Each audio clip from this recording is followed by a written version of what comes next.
ይህ ኢትዮ ሄድላይንስ ነው። በቅድሚያም አርዕስተ ዜናዎቹን እናሰማችሁ። ጠቅላይ ሚኒስትር አብይ አህመድ በቤተ መንግስት ተሰብሳቢውን ሲዘልፉና ሲዝቱባቸው እንደነበር ተሰማ።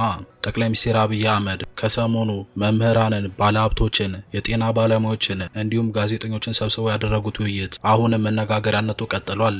ወደፊት ማወቅ ያለባችሁ ነገር በፍጹም በኢትዮጵያ ፖለቲካል ኤንቫይሮንመንት ኢምፖርትድ ኢንዲቪጁዋልስ መተው ስልጣን መያዝ አይችሉም። ጠቅላይ ሚኒስትሩ በአንድ ውይይት ላይ የተሳታፊውን ጥያቄ በማቋረጥ መልሰው በጥያቄ አፋጠው ሲዝቱበት እንደነበር የተሰማ ሲሆን ብትተውት ይሻላል ሲሉ ማስጠንቀቃቸው ተገልጿል።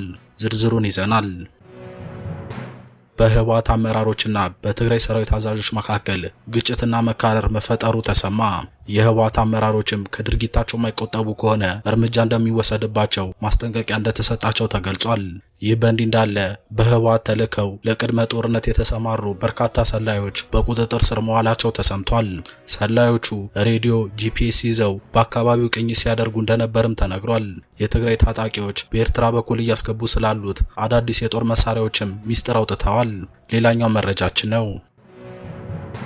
በሀገሪቱ የነዳጅ እጥረት ማጋጠሙና በማደያዎችም ረጃጅም ሰልፎች እየታዩ መሆኑ ተገለጸ። በተፈጠረው የነዳጅ እጥረት ምክንያትም ዜጎች ከቦታ ቦታ ለመንቀሳቀስ ሲቸገሩ ታይተዋል። ፖለቲከኛው ጀዋር መሐመድም ይህንን ጉዳይ አስመልክቶ ባጋራው መረጃ ናፍጣ ለምን ጠፋ ለሚለው ጥያቄ መልሱ ናፍጣ አሁንም አልጠፋም ተደብቆ ነው ሲል በብልጽግናው ባለስልጣናትና በነጋዴዎች የሚፈጸመውን ጉድ አጋልጧል። ትሰሙታላችሁ። የብልጽግናው መንግስት በኦሮሞ ነጻነት ሰራዊትና በፋኖዎች መካከል የነበረው ልዩነትና መቃቃር እየጠበበ መምጣቱ በእጅጉ አስጨንቆታል ሲሉ የሰራዊቱ አመራር ገለጹ። መንግስት የገጠመውን የጋራ ተቃውሞ ለማስቀየስ እንዲሁም ጥርጣሬን በመፍጠር በማህበረሰቦች መካከል ግጭት ለመቀስቀስ እየተንቀሳቀሰ ነው ሲሉም ተደምጠዋል። ሰላም ውድና የተከበራችሁ የቻናላችን ተከታታዮች በዕለቱ የተሰሙ አበይት መረጃዎችን ይዘን ቀርበናል። እስከ ፍጻሜው አብራችሁን ቆዩ። ቪዲዮ ላይክ እና ሼር፣ ቻናሉን ሰብስክራይብ እና የዶል ምልክቷን በመጫን ትኩስ መረጃዎችን ያገኙ እያልን ወደ መረጃዎቹ አለፍን።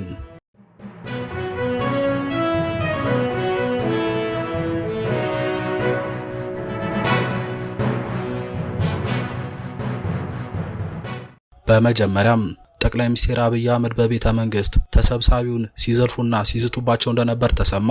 ጠቅላይ ሚኒስትር አብይ ከሰሞኑ መምህራንን፣ ባለሀብቶችን፣ የጤና ባለሙያዎችን እንዲሁም ጋዜጠኞችን ሰብስበው ያደረጉት ውይይት አሁንም መነጋገሪያነቱ ቀጥሏል። ጠቅላይ ሚኒስትሩ በነበራቸው ውይይት ላይ የጤና ባለሙያዎችን ስለ ቫይረስ ስርጭት፣ ጋዜጠኞችን ስላዘጋገብ ሲያስተምሩ መታየታቸውም አግራሞትን አጭሮ ነበር። ጠቅላይ ሚኒስትሩ እነዚህን ውይይቶች ያደረጉት ከጤና ባለሙያዎች የተነሳባቸው ተቃውሞ ወደ ሌሎች ዘርፎች እንዳይስፋፋና የቀድሞ የመንግስት ባለስልጣናትን ጨምሮ ሌሎች ፖለቲከኞች ከእሳቸው ጋር በነበራቸው ንግግሮች ላይ ያጋለጡትን መረጃዎች ለማስተባበልና ለማስቀየስ እንደሆነ ተነግሯል። ጠቅላይ ሚኒስትሩ ከጋዜጠኞቹ ጋር በነበራቸው ውይይት እኛን የሚሰማ አድማጭ አጣን በማለት በብስጭት ሲናገሩ የታዩ ሲሆን ተቆርጦ በቀረውና ከተሰብሳቢዎቹ በወጣው መረጃ መሰረት ደግሞ በቁጣ ጋዜጠኞቹን ሲዘልፉባቸውና ሲዝቱባቸው እንደነበር ተገልጿል። በውይይቱ ላይ ተሳታፊ የነበረው የቁም ነገር መጽሔት ማኔጂንግ ዳይሬክተር ታምራት ኃይሉ ለጠቅላይ ሚኒስትሩ የግል ጋዜጠኞች ማህበር አባላት የሆኑ ጋዜጠኞች እየታሰሩ ነው በሚል ጥያቄ ያቀረበ ሳለ ጠቅላይ ሚኒስትሩ ንግግሩን በማቋረጥ ማን የታሰረ ጋዜጠኛ አለ ብለው መልሰው በጥያቄ እንዳፋጠጡት ተሰምቷል። ታምራት ኃይሉም የኢትዮ ኢንሳይደር ጋዜጠኛ ተስፋለም ወልደየስ ታስሯል በማለት ለጠቅላይ ሚኒስትሩ ምላሽ መስጠቱ የተነገረ ሲሆን ጠቅላይ ሚኒስትሩን በብስጭት ምን ማረጋገጫ አለ፣ ምን ሰርቶ እንደታሰረ ምን ታውቃለህ ሲሉ በቁጣ እንዳንባረቁ ተነግሯል። ጠቅላይ ሚኒስትሩ ቀጥለውም ምንም በማታውቁት ምንም ማስረጃ ሳታመጡ እንዴት እንደዚህ ትልኛላችሁ በማለት በታዳሚው ፊት ጋዜጠኛውን እንደዘለፉት ተገልጿል። ጠቅላይ ሚኒስትሩ ቀጥለውም እናንተ የግል ጋዜጠኞች ማህበር አባላት ምን እንደምትሉ አውቃለሁ፣ ስለኔ ምን እንደምታወሩ ሰማለሁ፣ ያን ሽማግሌ ሰውዬ ንገረው፣ አስጠንቅቀው፣ ተው በለው ሲሉ ማስጠንቀቃቸው ተሰምቷል። ጠቅላይ ሚኒስትሩ ያን ሽማግሌ ሰውዬ ሲሉ ያስጠነቀቁት የሪፖርተር ጋዜጣ መስራቹንና የማህበሩ ፕሬዝዳንት አማረ አረጋዊን እንደሆነ ስብሰባውን ከተሳተፉ ምንጮች ለማረጋገጥ ተችሏል። ይህንን የጠቅላይ ሚኒስትሩ ንግግር ተቆርጦ ቀርቷል ያሉት ምንጮቹ ይሄ ብቻ ሳይሆን ሌሎች አወዛጋቢ ንግግሮች ተቆርጠው ቀርተዋል። ያው እንደተለመደው ተቆርጦ የተስተካከለው በሁሉም የመንግስት ሚዲያዎች በተመሳሳይ ሰዓት ተለቋል ሲሉ አስረድተዋል። በህወሓት አመራሮችና በትግራይ ሰራዊት አዛዦች መካከል ግጭት መፈጠሩ ተሰማ። የህወሓት አመራሮችም ከድርጊታቸው የማይቆጠቡ ከሆነ እርምጃ እንደሚወሰድባቸው ማስጠንቀቂያ እንደተሰጣቸው ተገልጿል። ይህ በእንዲህ እንዳለ በህወሓት ተልከው ለቅድመ ጦርነት የተሰማሩ በርካታ ሰላዮች በቁጥጥር ስር መዋላቸው ተሰምቷል። ሰላዮቹ ሬዲዮና ጂፒኤስ ይዘው በአካባቢው ቅኝት ሲያደርጉ እንደነበርም ተነግሯል። በህወሓት አመራሮችና በትግራይ ሰራዊት አዛዦች መካከል ግጭትና መካረር ውስጥ መግባታቸው የተሰማ ሲሆን በህወሓት የፖለቲካው ክንፍና በሰራዊት አዛዦቹ መካከል የተነሳው ግጭት የህወሓት አመራሮች ያለኛ ፈቃድ ከሰራዊት አዛዦች በተለይ ከአርሚና ከኮር በታች ካሉ አዛዦች ጋር በተደጋጋሚ የሚያደርጉት ግንኙነት ተቀባይነት የለውም በሚል ከሰራዊት አዛዦቹ በኩል በተነሳ ተቃውሞ እንደሆነ ተገልጿል። የሰራዊቱ አዛዦች የህወሓት አመራሮች ከዚህ ድርጊታቸው ሊታቀቡ ይገባል ሲሉ ማሳሰባቸው የተሰማ ሲሆን ይህ የማይሆን ከሆነም እርምጃ እንወስዳለን ሲሉ ማስጠንቀቂያ መስጠታቸው ተገልጿል። ይህንን ማስጠንቀቂያ የሰጡትም ጀነራል ፍስሐ ኪዳኑ፣ ጀነራል ምግብ ኃይሌ፣ ጀነራል ዮሐንስ፣ ጀነራል ማሾ በየነና ጀነራል ኃይለ ሥላሴ መሆናቸውን ለጉዳዩ ቅርበት ያላቸው ምንጮች ገልጸዋል። ይህ በእንዲህ እንዳለ በህወሓት ተልከው ለቅድመ ጦርነት የተሰማሩ በርካታ ሰላዮች በቁጥጥር ስር መዋላቸው ተገልጿል። ሰላዮቹ ሬዲዮና ጂፒኤስ ይዘው በአካባቢው ቅኝት ሲያደርጉ እንደነበርም ተነግሯል። ሰላዮቹ በቁጥጥር ስር ውለው በተደረገባቸው ምርመራም ህወሓት ከ2 ሳምንት ባነሰ ጊዜ ወረራ እንዲፈጽም እቅድ አውጥቶ እየተገበረ መሆኑንና እናንተ የምታቀርቡት መረጃም ለምንጀምረው ጦርነት ወሳኝ ግብዓት ይሆናል በሚል ስምሪት ተሰጥቶን የመጣ ነው ሲሉ መናገራቸው ተገልጿል። ሰላዮቹ አክለውም ሪፖርታችሁን ቶሎ በፍጥነት አድርሱልን ተብለናል። የወልቃይት የዞኑ አመራሮችንም የተመረዘ ምግብ ለመስጠት እንቅስቃሴ ላይ ያሉ በቁጥጥር ስር እንደዋሉም የኢትዮ ፎከስ የመረጃ ምንጮች ገልጸዋል። ሰላዮቹ በመጀመሪያ ሲያዙ ከዚህ በፊት በአካባቢው ነዋሪ እንደነበሩ ገልጸው አሁን የተመለስነው ርቦን ተቸግረን የሚል ምላሽ ሰጥተዋል ያሉት የመረጃ ምንጮቹ በተደጋጋሚ ምርመራ ሲደረግባቸው የሬዲዮ የጂፒኤስ እና ሌሎች የመገናኛ ዘዴዎች ያሉበትን በመጠቆም የመጡበትን የስለላ ተልዕኮ ተናግረዋል ተብሏል። እነዚህ የተያዙ ሰላዮች በተደረገባቸው ተጨማሪ ምርመራም የህወሓት ታጣቂዎች አዳዲስ የጦር መሳሪያዎችን ከተለያዩ ሀገራት ድጋፍ ተደርጎላቸው በኤርትራ በኩል እያስገቡ እንደሆነ መናገራቸው የተገለጸ ሲሆን ሆኖም በትግራይ ያሉት አብዛኞቹ ታጣቂዎች ግድ ሆኖባቸው እንጂ የመዋጋት ፍላጎት የላቸውም ሲሉ መናገራቸው ተሰምቷል። በሀገሪቱ የነዳጅ እጥረት ማጋጠሙና በማደያዎችም ረጃጅም ሰልፎች እየታዩ መሆኑ ተገለጸ። ፖለቲከኞች ጀዋር መሐመድም ይህንን ጉዳይ አስመልክቶ ባጋራው መረጃ ናፍጣ ለምን ጠፋ ለሚለው ጥያቄ መልሱ ናፍጣ እስካሁን አልጠፋም፣ ተደብቆ ነው ሲል በብልጽግናው ባለስልጣናትና በነጋዴዎች የሚፈጸመውን ጉድ አጋልጧል። 5 ቀን ሙሉ ተሰልፈው ነዳጅ ያላገኙ ተሽከርካሪዎች እንዳሉ የተገለጸ ሲሆን በአብዛኛው አልቋል እየተባሉ ለመጠበቅ እንደተገደዱና በተፈጠረው የነዳጅ እጥረት ምክንያትም ዜጎች ከቦታ ቦታ ለመንቀሳቀስ እንደተቸገሩ ተነግሯል።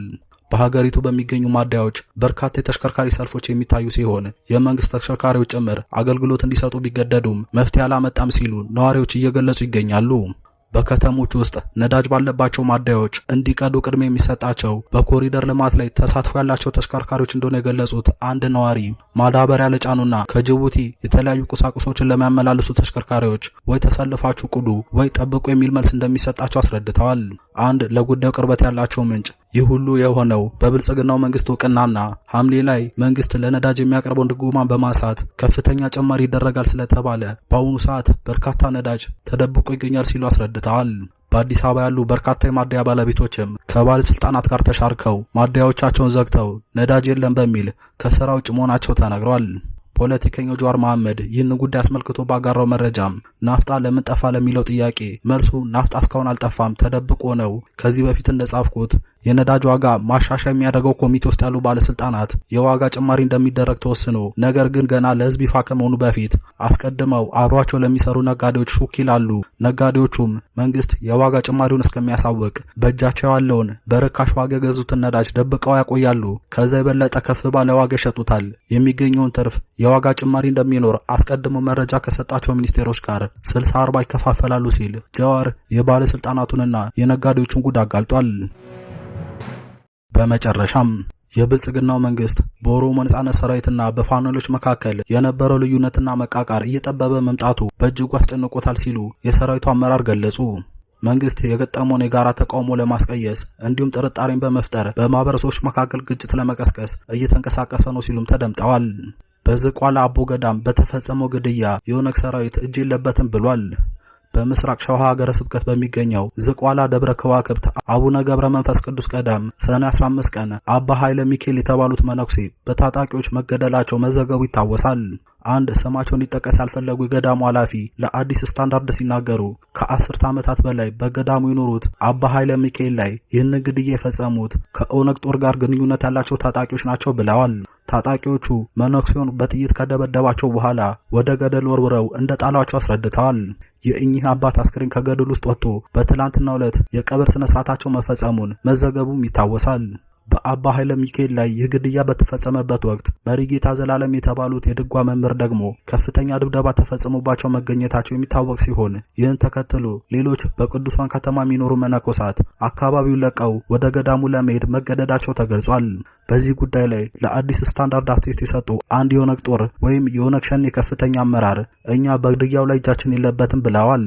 ከመንግስት ጋር በተደረጉት 2 ድርድሮች የተሳተፉት እኚህ የኦነግ አመራር ድርጊቱ መንግስት በተለያዩ ቡድኖች መካከል አዲስ ውጥረት ለመፍጠር የተጠቀመበት መሆኑን መግለጻቸው ዘገባው አስረድቷል።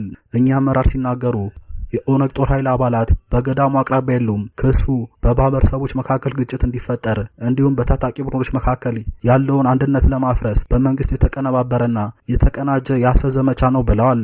ጨምሮም ከቅርብ ጊዜ ወዲህ በተለያዩ ታጣቂ ኃይሎች መካከል የተለያየ የፖለቲካ ፍላጎት ቢኖራቸውም ከብሔር ፍላጎታቸው አልፈው በስርዓቱ ላይ በማተኮራቸውና የአግድሞች ግጭት በመቀነሱ መንግስት ይህንን መልሶ ለመቀስቀስ በሚል አድርጎታል ሲሉም ገልጸዋል።